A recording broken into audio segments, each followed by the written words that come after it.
What did you consider to be your biggest professional triumph? And again, it can be more than one, and it could be personal, professional. You may have kind of touched upon it already. But. Yeah, I think that we all can say that we learned a lot from 2020 during the pandemic years, and how to become a leader and how to motivate, how to influence.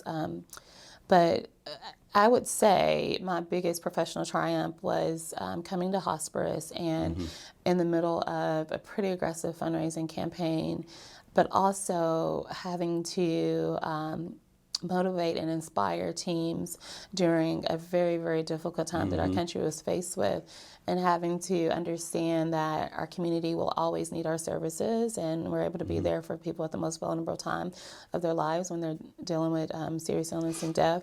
And I think the triumph of all that, and probably the biggest accomplishment, was raising $29 million in the middle of a pandemic, which I'm still like, how did we do that, And you'd only been in the job not too long, oh my gosh, right? I started in January, and I had just met everyone on my January of 2020, and I had just met all of my team, and really, literally, had a regional team, and in March we were working remotely, About 8 and weeks out, and I had my own, I was moving my family, and getting my kids settled in school, and had a kindergartner. I mean, just all these things happening. Anyone that had kids during that time knows how full well how it all changed. For sure. Yes. But I think the fact that we were able to stay so mission-centered, and the community still rallied behind the work at Hosparus Health, and our families were still extremely grateful to the work that we have done and what we have done to be there for their family.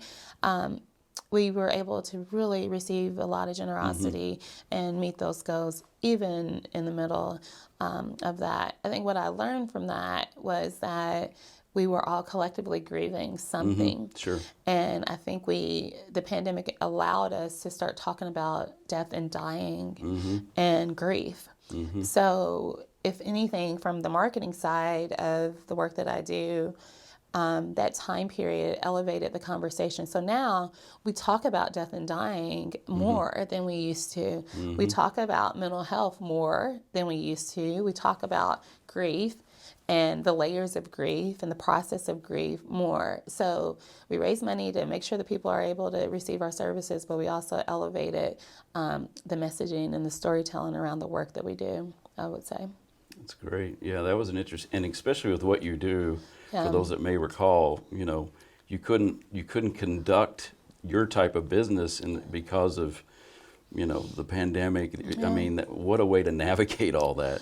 Completely. Yeah, it was just a totally different world. It's pretty phenomenal. For sure. And I would say that even, in doing that, we had to find new ways and innovative ways to solicit donors. We had to find new ways to communicate to them. We had to find new ways to run to them and to connect with them. And I would say we're still connecting with them. We're still reconnecting with them. That's great. And still sharing our stories. But we never stopped seeing patients, and unfortunately, folks did not stop dying. If anything, there was a lot of death that happened in isolation. That's my point. There was a lot of isolation that happened, and a lot of grief that happened in isolation. So, I think that was a different time as well for folks to lose their loved one and maybe not be able to be with them, or not be able to have the normal funeral services that we are accustomed to culturally. So, yeah.